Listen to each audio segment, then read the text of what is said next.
कुछ रातें ऐसी अंधेरी होती हैं कि इंसान की ज़िंदगी को हमेशा के लिए अंधेरे में ढकेल देती हैं। आज की रात भी कुछ मेरे लिए ऐसे ही साबित हुई थी। मेरा पति रोहित अभी तक घर नहीं आया था और रात का 1 बज रहा था। मैं हॉल के चक्कर काट काट कर उसका इंतज़ार कर रही थी। बार बार मेरी नज़रें घड़ी की सैया पर जाकर टिक जाती। जैसे जैसे सेकंड की सुई चल रही थी, मेरे दिल की धड़कनें भी वैसे ही तेज़ी से चलने लगी थी। मैं दिल ही दिल में रोहित के घर आने की दुआएं मांग रही थी। वह अभी तक नहीं आया था कि तभी अचानक से घर की लाइट चली गई। मुझे अंधेरे से बहुत डर लगता था और इस समय पूरा घर अंधेरे में डूब चुका था। मैं पहले ही रोहित के ना आने की वजह से बहुत परेशान थी और उस पर खूब अंधेरा। कुछ पल तो मुझे कुछ भी नज़र नहीं आया। मुझे लगा जैसे मेरी आंखों की रोशनी ही चली गई हो। मैं चीज़ों को टटोलती हुई मुश्किल से अपने कमरे की तरफ बढ़ रही थी कि जब गली का कुत्ता यूं भौंका जैसे घर के अंदर ही मौजूद हो। मेरी तो जैसे जान ही निकल गई थी उस समय। मुझे बहुत डर महसूस हो रहा था। घर में मेरे और मेरे ससुर के अलावा कोई ना था। वह भी अपने कमरे में सो रहे थे और इस समय मैं हॉल में अकेली थी। मुझे लगा कि जैसे गली में भौंकने वाला कुत्ता हमारे आंगन में आ चुका हो और वह अभी मेरे पास पहुंच जाएगा। इस सोच ने मेरी सूझबूझ कम कर दी थी। अंधाधुन मैं ना जाने कैसे ससुर के कमरे तक पहुंची थी। मैंने उनके कमरे का दरवाज़ा जोर से धड़धना दिया। हॉल अभी अंधेरे में डूबा हुआ था। जब कमरे का दरवाज़ा खुला, डर के मारे मैं बुरी तरह काँप रही थी। मैंने कहा, पापा जी, लगता है हमारे घर में कुत्ता घुस आया है। मुझे बहुत डर लग रहा था। क्या मैं आपके कमरे में आ सकती हूँ? मैं इस समय बेहद डरी हुई थी, लेकिन शायद यह कमज़ोर पल था जिसमें मैंने यह गलत फैसला कर लिया था। मेरे ससुर ने मेरा बाजू पकड़ा और अपने कमरे की तरफ मुझे खींचा था और साथ ही कमरे का दरवाज़ा बंद कर लिया। इसके बाद जो कुछ भी मेरे साथ हुआ, औरत अगर पति से कम खूबसूरत हो तो हमेशा हीन भावना की शिकार रहती है। मैं भी आजकल इसी हालत से गुजर रही थी। रोहित देखने में बहुत ही खूबसूरत और हैंडसम नौजवान था। वैसे तो मैं भी अच्छे नैन नक्श की मालिक थी, बस मेरी रंगत सूखे सफ़ेद ना थी और इस बात का एहसास शादी के दूसरे दिन ही मेरे ससुर ने मुझे दिला दिया था। सुबह जब मैं अपने कमरे से बाहर आई तो घर में बहुत से रिश्तेदार मौजूद थे। नाश्ते की टेबल पर मेरे ससुर और उनकी बहनें भी बैठी हुई थी। सास मेरी जिंदा ना थी। रिश्तेदारों में भी ज़्यादा मेहमान मेरे ससुर की बहन भाइयों में से ही थे। यहाँ मेरे ससुर के कुछ दोस्त और उनकी घरवालियाँ थीं। उनके साथ ही मैंने नाश्ता किया और मेरे ससुर मुझे जब रिश्तेदारों को मिलवाने लगे तो वह सब बहुत ही अच्छी मेल मिलाप वाले इंसान थे। लेकिन कुछ ही देर में सब मेहमान वापस अपने घरों को लौट गए थे। अब घर में सिर्फ मैं थी और मेरे ससुर थे। रोहित अपनी बुआ को ड्रॉप करने गया हुआ था। दोपहर को मेरे ससुर मेरे लिए चाय बनाकर ले आए। कहने लगे, मैंने सोचा मेरी बेटी थक गई होगी, उसे चाय बनाकर पिलाता हूँ। वह मेरे बराबर में ही सोफे पर बैठ गए। चाय का कप मुझे थमा दिया। फिर कहने लगे कि वैसे तो रोहित बहुत अच्छा लड़का है, मेरा बड़ा ही आज्ञाकारी है, लेकिन क्या है कि वह खूबसूरती पर मर मिटने वाला है। तुम वैसे तो बहुत अच्छी हो, लेकिन क्या अच्छा होता है कि तुम्हारी रंगत भी रोहित की तरह सूखे सफ़ेद होती। कहते हैं ना कि दुल्हन वही जो पिया मन भाए। अपने ससुर की यह बात सुनकर मैं हैरान रह गई थी। मैंने कहा, पापा जी, आपकी बात का मैं मतलब नहीं समझी। वह कहने लगे, असल में आधी रात को मेरा बेटा कमरे से बाहर आ गया था। मैं उस समय पानी पीने किचन में जा रहा था। मुझे जागते देखकर वह मेरे पास बैठ गया और कहने लगा, पापा, आपको अंजना में क्या नज़र आया जो आपने उसे मेरे लिए पसंद कर लिया? आप जानते हैं कि मुझे खूबसूरत लड़कियां अच्छी लगती हैं। कम से कम आपको मेरी पसंद का ख्याल तो करना चाहिए था। अपने ससुर के मुंह से अपने बारे में यह सब सुनकर मेरा दिल तो जैसे धड़कना भूल गया था। हालांकि रोहित ने रात को मेरे साथ ऐसी कोई भी बात नहीं की थी, बल्कि उल्टा वह तो मेरी तारीफें ही कर रहा था। हम दोनों ने एक हसीन खुशखबरी रात गुजारी थी, जो मेरी ज़िंदगी की एक यादगार रात थी। हाँ, यहाँ मुझे याद है कि रात को 3-4 बजे वह कमरे से बाहर गया था। कुछ देर बाद ही वापस भी लौट आया था। मैं चुपचाप हक्का बक्का अपने ससुर की शक्ल देख रही थी। फिर वह मुझसे नजरें चुराकर कहने लगे, मुझे माफ़ कर देना अंजना। बेटा, मेरी बातें तुम्हें शायद बुरी लगी हो, लेकिन तुम चिंता मत करो। मैंने रोहित को बहुत डांटा है और यह भी कहा है कि तुमसे ऐसी बात कभी ना करे। उसने तुमसे ऐसा कुछ कहा तो नहीं ना? मैं अपने ससुर के सदाल पर मुश्किल से ही ना में सर हिला पाई थी। मुझे तो रोहित की बात सुनकर एकदम सदमा सा लग गया था। वह अपने बाप से मेरे बारे में यहाँ कैसी बात कर रहा था? मेरा दिमाग इस बात को स्वीकार ही नहीं कर पा रहा था, क्योंकि रोहित का रवैया रात को मेरे साथ बहुत ही अच्छा था। बल्कि मैं तो अपनी किस्मत पर फूल ही नहीं समा रही थी कि रोहित जैसा पति मुझे मिला था। मैं अपने ससुर की अगली बात पर चौंक गई। कहने लगे, तुम्हारे सामने रोहित ऐसी बात ना करे, यह बहुत अच्छी बात है, क्योंकि मैंने उससे कहा था कि बच्ची है, अपना सब कुछ छोड़कर हमारे घर में आई है, उसका दिल मत दुखा देना। अब जो होना था वह तो हो चुका है, लेकिन खैर मुझे नहीं मालूम था रिश्ता करने वाली ऐसा धोखा भी कर सकती है। बुरा मत मानना बेटा, लेकिन जब मैं तुम्हें देखने आया था तो शायद तुमने भी मेकअप कर रखा था। उस समय तो मुझे तुम्हारी रंगत बिल्कुल सफ़ेद लगी थी, लेकिन असल रंगत तो। ससुर की बात पर मैं चुप की चुप रह गई। समझ नहीं पा रही थी कि ससुर की ऐसी बातों का क्या जवाब दूं। हाँ, यह सच है कि जब पहली बार मेरे ससुर मुझे देखने आए थे तो हल्का फुल्का मेकअप मैंने कर रखा था, और आजकल तो हर लड़की ही कुछ न कुछ सजी सवरी होती है। मेरा रिश्ता जब रोहित से तय हुआ तो मुझे तो यह तसल्ली थी कि नंद और सास जैसी आफत मुझे अपने ससुराल में नहीं मिलेगी, जो मुझ पर या मेरे कामों में कमी निकालेंगे। लेकिन मुझे नहीं मालूम था कि शादी के अगले दिन ही मेरे ससुर मेरी कमियां गिनवाना शुरू कर देंगे। खैर, मेरा दिल बेकल सा होकर रह गया था। जैसे जैसे शादी गुजरी और शादी की रस्में खत्म हो गई थी, शादी के तीसरे दिन ही मैं किचन का काम भी संभाल लिया था, क्योंकि घर में सिर्फ मेरे पति और ससुर थे। मेरे ससुर बहुत अच्छे मिजाज के इंसान थे, प्यार से हर बात समझते थे, लेकिन वह जो बातें मुझे रोहित के बारे में बताते थे वह मुझसे बर्दाश्त नहीं होती थी। जैसे ही रोहित ऑफिस जाता, मेरे ससुर फौरन से मेरे कमरे में आ जाते। मैं उस समय रोहित की बिखरी चीज समेट रही होती तो कमरे का दरवाजे पर दस्तक होने लगती और दरवाज़ा खुद ही खोलकर अंदर आ जाते। मेरे ससुर हंसते मुस्कुराते हुए कमरे में आते, फिर कहते, जल्दी से नाश्ता बना दो, फिर हम दोनों मिलकर खूब सारी बातें करेंगे। वह वही दोस्ताना अंदाज से बात करते। मैं थकना नींद के बावजूद उन्हें यहाँ तक नहीं कहती थी कि मैं कुछ देर आराम करना चाहती हूँ। जो चीज़ मेरे लिए उलझन का शिकार थी वह यही थी कि मेरे ससुर हर समय मेरे साथ साए की तरह चिपके रहते थे। मैं किचन में काम कर रही होती तो मेरे सर पर खड़े हो जाते, खाना बनाती तो मुझे टोकते रहते कि ऐसे नहीं ऐसे बनाओ, रोहित को इस तरह का खाना पसंद नहीं जैसा तुम बनाती हो। फिर कहते, एक तो तुम रोहित को शक्ल से वैसे ही पसंद नहीं हो, अब अगर तुमने अपने पति के पेट का भी ख्याल नहीं किया तो उसके दिल तक कैसे पहुंचोगी। कभी कहते कि तुम रोटी गोल नहीं बनाती, रोहित तो तुम्हारी रोटी देखकर ही खाना छोड़ देगा। हर समय अगर कोई सर पर सवार रहे तो इंसान जोजलाहट का शिकार हो जाता है। मैं भी अपने ससुर के रवैये से परेशान हो चुकी थी, लेकिन एक बार जो कुछ मेरे साथ हुआ, मेरे दिमाग ने काम करना बंद कर दिया था। शाम होते ही मेरे ससुर ने कहा कि रोहित तो तुम्हें कहीं भी घुमाने फिराने के लिए लेकर नहीं जाएगा। जाहिर है भाई, तुम उसे पसंद जो नहीं हो, लेकिन तुम्हारे भी कुछ अरमान होंगे, तुम भी घर से बहुत कुछ सोच कर आई होगी, बड़े सपने सजाए होंगे। चलो तुम तैयार हो जाओ, मैं तुम्हें मॉल ले जाता हूँ, कुछ शॉपिंग कर लेना। वह कहने को मेरे ससुर थे, लेकिन लगता था जैसे पूरी सास हो। मैं जितनी मर्जी कोशिश कर लेती कि उनका दिल जो जीतूँ, उनकी मर्जी के अनुसार काम करूँ, लेकिन उन्हें मेरा कोई काम पसंद ही नहीं आता था। वह मेरे हर काम में कमियां निकालते रहते थे। कहते थे कि रोहित को यह सब चीज़ बिल्कुल भी पसंद नहीं। मैं मार्केट जाने से मना कर दिया। मैंने कहा, नहीं पापा जी, रहने दे, मेरा दिल नहीं चाह रहा। लेकिन फिर भी वह मुझे ज़बरदस्ती मार्केट ले गए। कहने लगे कि मैं तुम्हें गिफ्ट में बहुत खूबसूरत सी ड्रेस देना चाहता हूँ। वहाँ मुझे मॉल ले गए और फिर कहने लगे कि तुम अपनी पसंद का कोई ड्रेस पसंद कर लो। मुझे ब्लैक कलर का सूट पसंद आया। मैंने कहा, यह बहुत प्यारा है। तो वह अजीब सा अंदाज में मुस्कुराते हुए कहने लगे कि पहले ही तुम्हारा रंग कम काला है जो तुम काले रंग के कपड़े पहनना चाहती हो। उन्होंने मुझे लाइट ब्लू रंग का ड्रेस लेकर दिया। कहने लगे, यह रंग तुम पर बहुत अच्छा लगेगा, यही ड्रेस लो। लेकिन मैं चुप हो गई, क्योंकि मुझे वो ब्लू कलर की ड्रेस बिल्कुल भी अच्छी नहीं लग रही थी। मेरे ससुर कहने लगे, जैसे तुम्हारी रंगत है, इस पर लाइट कलर ही अच्छे लगेंगे। अभी वही बातें कर ही रहे थे कि जब मैं सामने वाली शॉप पर रोहित को एक लड़की के साथ देखा।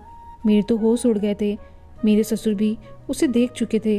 रोहित के साथ जो लड़की थी वह बेहद खूबसूरत लड़की थी। उसे देखकर मेरे ससुर कहने लगे, देख लिया अंजना, तुमने रोहित को? मैंने तो तुमसे कहा था कि यह खूबसूरती पर मर मिटने वाला लड़का है। जहाँ भी इसे खूबसूरत लड़की मिलेगी यहाँ वही जाएगा। रोहित हंस हंस कर उस लड़की से बातें कर रहा था। यह देखकर मेरे आंसू टप टप गिरने लगे। मैंने कुछ भी नहीं खरीदा, घर वापस आ गई। मेरा जी चाह रहा था कि हर चीज़ को तहस नहस कर दूं। कैसी दोगली पर्सनालिटी का मालिक था मेरा पति। मेरे साथ भी मोहब्बत जताता है और बाहर दूसरी लड़कियों के चक्कर में भी था। मेरे ससुर कहने लगे कि देखो बेटा, मैं तो तुम्हें कभी घर को बर्बाद करने की सलाह नहीं दूंगा।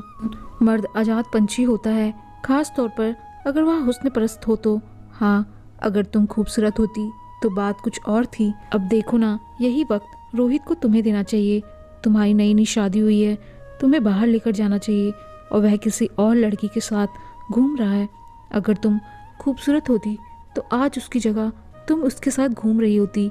मैं अपने बेटे की आदत को अच्छी तरह जानता हूँ, वह तुम्हारे साथ कभी भी वफादार नहीं रहेगा।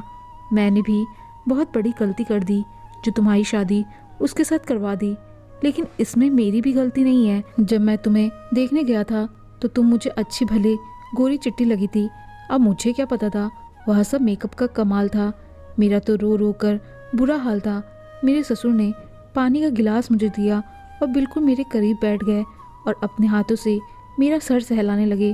कहने लगे, परेशान ना हो, मैं रोहित को समझा दूंगा, लेकिन मैं इस बात की गारंटी नहीं ले सकता।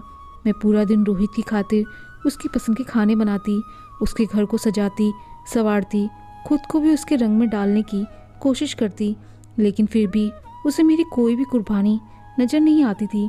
रात को जब रोहित घर पहुंचा तो मैं अपने कमरे में ही बैठी हुई थी और रो रो कर मेरी आंखें लाल हो चुकी थी। मुझे देखकर कहने लगा, तुम्हें क्या हुआ है अंजना, तबीयत तो ठीक है तुम्हारी? मेरा जी तो चाहा कि उसे बता दूं कि मैं तुम्हारी असलियत जान गई हूँ, लेकिन मेरे ससुर ने मुझे सख्ती से मना किया था कि बेटा, इस तरह से तुम्हारा घर खराब हो जाएगा। अगर रोहित को ये पता चल गया कि तुम जानती हो कि उसका बाहर दूसरी लड़कियों के साथ चक्कर है तो वह और भी ज़्यादा निडर हो जाएगा। अभी कम से कम उसे तुम्हारा कुछ ना कुछ तो डर तो है। मैंने सर दर्द का बहाना बना दिया। कहने लगा, चलो आओ तुम्हें डॉक्टर के पास ले जाऊं। एक तो वैसे ही काली हो, रो रो कर तुमने और अपनी हालत और बिगाड़ ली है, जरा भी अच्छी नहीं लग रही हो। मेरे गाल पर हल्की कोसी थपकी लगाकर उसने मुझे यह बात कही थी और यह सुनकर तो मेरा दिल जैसे धड़कना भूल गया था। मैंने कहा, अगर मैं इतनी बुरी थी तो मुझसे शादी ना करते। मैं तुम्हारे साथ कोई जोर जबरदस्ती करके शादी नहीं की थी। मेरी बात सुनकर वह गौर से मुझे देखने लगा, फिर मुस्कुराने लगा। बोला, बस बहुत बड़ी गलती हो गई, लेकिन अब क्या करूं, गलती तो कर बैठा हूं, ना मुझे निभाना भी पड़ेगा। यह कहकर वह जोर से हंस पड़ा था और मेरे बराबर में बैठ गया। मेरा हाथ थाम लिया और कहने लगा, अरे यार, मैं तो मजाक कर रहा था। तुम तो दुनिया की सबसे प्यारी लड़की हो। मेरी नज़र से देखो, तुम्हारे जैसी प्यारी लड़की दुनिया में दूसरी कोई और मुझे दिखती ही नहीं है। चलो उठो, तुम्हें डॉक्टर के पास लेकर जाता हूँ। लेकिन मैं जानती थी वह मजाक नहीं कर रहा। शायद मेरे ससुर ने उसे डांटा होगा, इसलिए दिल की बात कहने के बाद उसे मजाक का नाम दे रहा है। मैंने अपना हाथ उसके हाथों से खींच लिया। मैंने कहा, मुझे कहीं नहीं जाना, मेरे सर में दर्द है, मेडिसिन खाऊंगी तो ठीक हो जाऊंगी। यह कहकर मैं कमरे से बाहर निकल गई। मेरा दिल बहुत दुखी हो चुका था। पति अगर पत्नी को मोहब्बत ना दे या उसकी कमियों पर नज़र रखे तो धीरे धीरे पत्नी का ध्यान भी पति से दूर होता चला जाता है। मेरा दिल भी रोहित की तरफ से पीछे होने लगा था। एक बार ससुर ने कहा कि उनके खानदान में किसी की शादी है, इसलिए तुम तैयार हो जाओ। मैंने बहुत ही खूबसूरत सी साड़ी निकाली जो डार्क मैरून रंग की थी और तैयार भी खूब दिल से हुई थी। आईने में खुद को देखा तो मुझे खुद पर ही प्यार आया, क्योंकि मैं इतनी गहरी रंगत की मालिक भी ना थी। हल्का बादामी रंग था, आंखें ऐसी बड़ी बड़ी थीं, कोई एक बार देखे तो उनमें डूब जाए। उसी वक्त रोहित कमरे में दाखिल हुआ और मुझे देखकर कुछ पल तो मुझे देखता ही रह गया। उसी दिन मुझे लगा जैसे मैं जीत गई हूँ। शायद मेरे पति का दिल मेरी तरफ खींचने लगा है। वह मेरे बराबर में खड़ा हो गया। कहने लगा, तुम जितना मर्जी सज संवर लो, देखो मुझसे तो कम ही प्यारी लगती हो। यह कहकर उसने मुझे अपने साथ लगाकर खड़ा किया और कहने लगा, जरा आईने की तरफ नज़र उठा कर देखो। मेरा दिल छन से टूट गया था।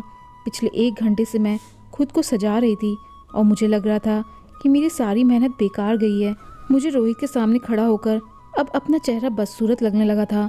शायद मेरे ससुर सही कहते थे कि दुल्हन वही जो पिया मन भाए। मैं फ़ौरन से रोहित से पीछे हट गई, गुस्से से अपने गहने उतारने लगी। सामने रखे टिश्यू बॉक्स में से टिश्यू लिए और अपना मेकअप साफ करने लगी।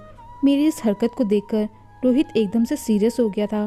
कहने लगा, यह क्या हरकत है अंजना, यह क्या कर रही हो तुम? हम पहले ही लेट हो रहे हैं। मैंने कहा कि मुझे कहीं नहीं जाना।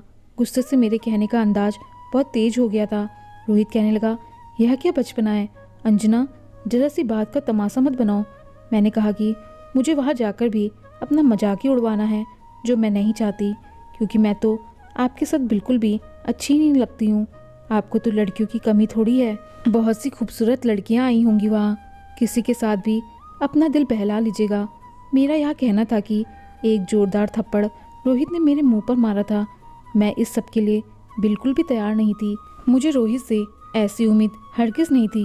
रोहित कहने लगा, क्या समझ रखा है तुमने मुझे? कैसी बातें कर रही हो तुम मेरे साथ?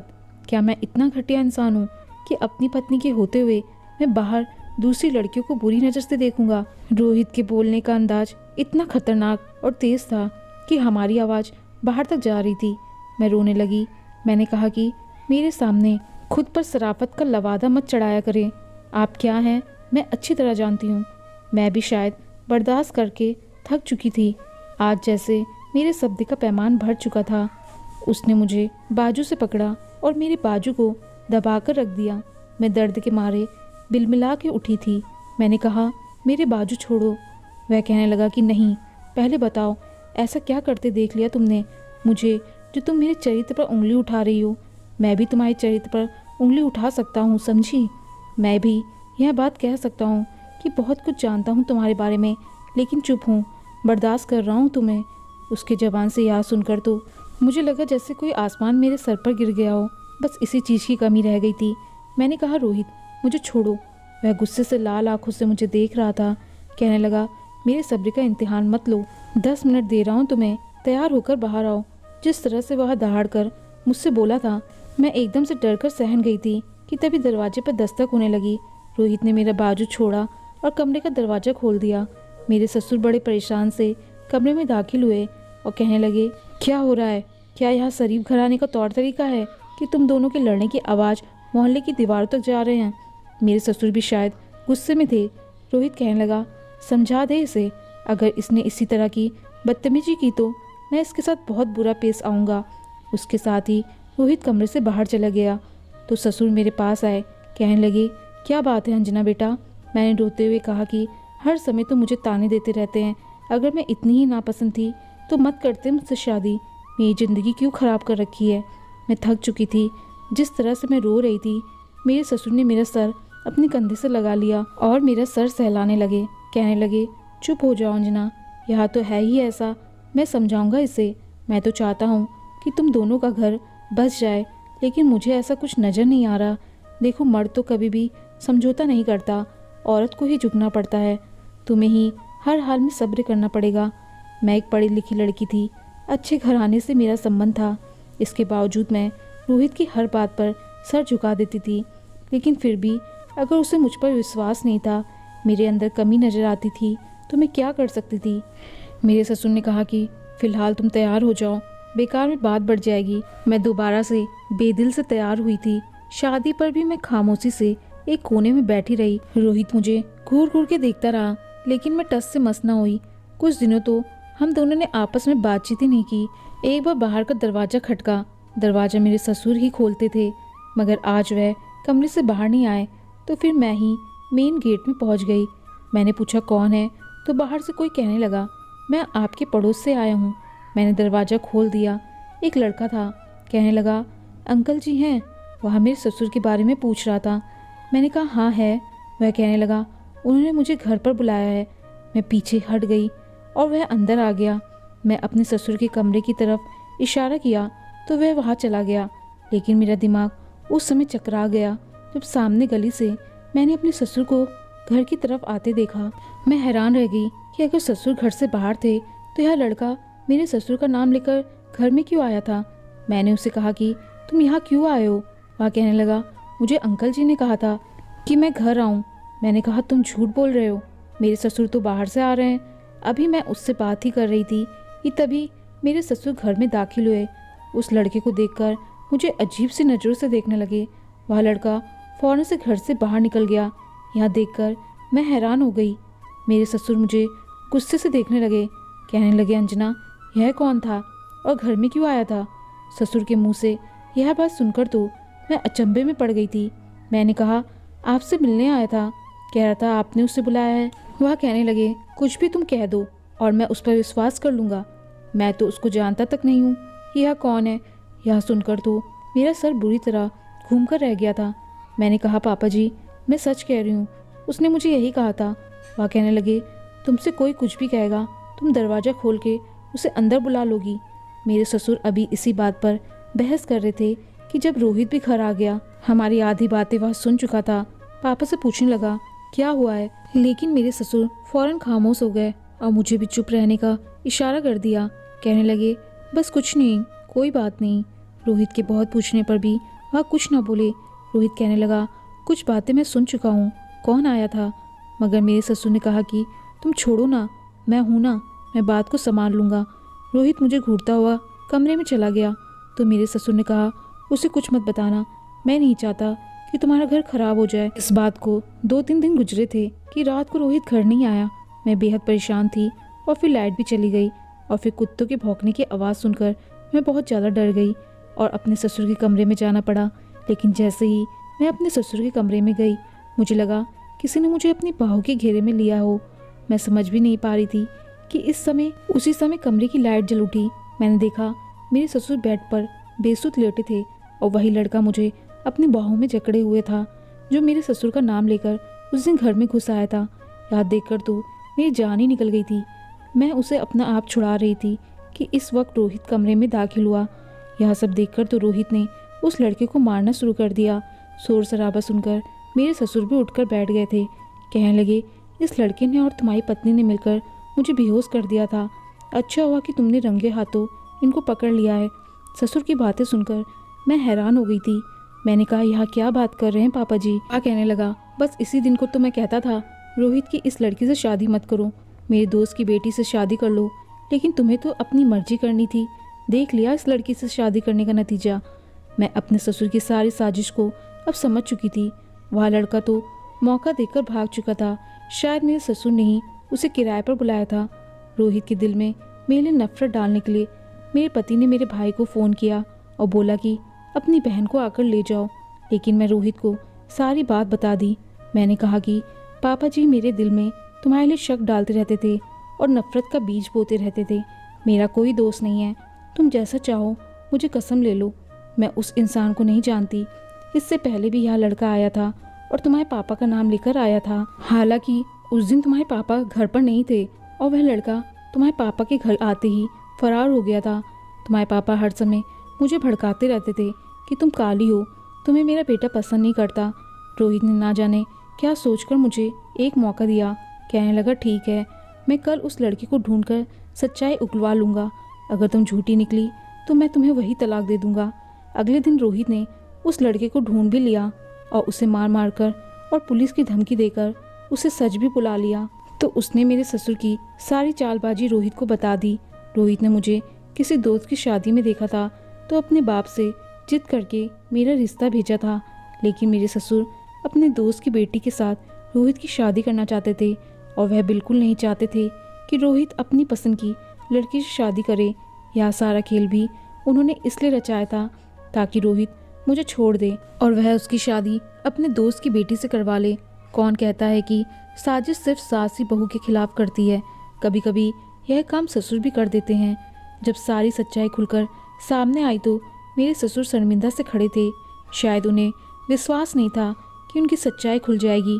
रोहित ने मेरे हाथ पकड़ लिए और कहने लगा कि अंजना, मैं तो तुमसे दिल से मोहब्बत करता हूँ। मोहब्बत रंग रूप देखकर नहीं की जाती, वह तो बस हो जाती है और मुझे भी तुमसे हो गई थी। और कौन कहता है कि तुम सांवली रंगत की हो तो मुझे पसंद नहीं हो। तुम्हारी यही सांवली रंगत और यह काली बड़ी बड़ी आंखें मेरे दिल का चैन चुरा ले गई थी और मैं तुम्हें उसी दिन पसंद कर लिया था और तुम्हारे घर रिश्ता भेज दिया था।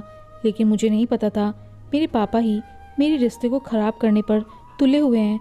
रोहित ने अपने बाप की तरफ गुस्से से देखा था। मेरे ससुर के पास अब कहने के लिए कुछ बचा ही नहीं था। रोहित मेरा हाथ पकड़कर मुझे कमरे में ले आया था। मैं रोहित के सीने से लगकर रो पड़ी थी। रोहित को खो देने का डर क्या होता है, मैं उस डर को समझ चुकी थी। जब रोहित ने मुझे तलाक की बात कही थी। मैं रोहित से इस बात की शिकायत की तो बहुत शर्मिंदा हो गया। कहने लगा, मुझे माफ़ कर दो, मैं समझ ही नहीं सका कि मेरा बाप भी मेरे साथ यह सब कुछ कर सकता है। आगे से तुम्हें मुझसे कोई शिकायत नहीं होगी। यह कहकर रोहित ने मुझे अपनी बाहों के घेरे में ले लिया था। मैं भी सुकून से रोहित के सीने से लग गई थी। ज़िंदगी में अब कोई गम नहीं था। दोस्तों, आपको कहानी पसंद आई हो तो लाइक, शेयर और कमेंट ज़रूर करें, और चैनल पर नए आए हैं तो चैनल को सब्सक्राइब करना ना भूलें। धन्यवाद।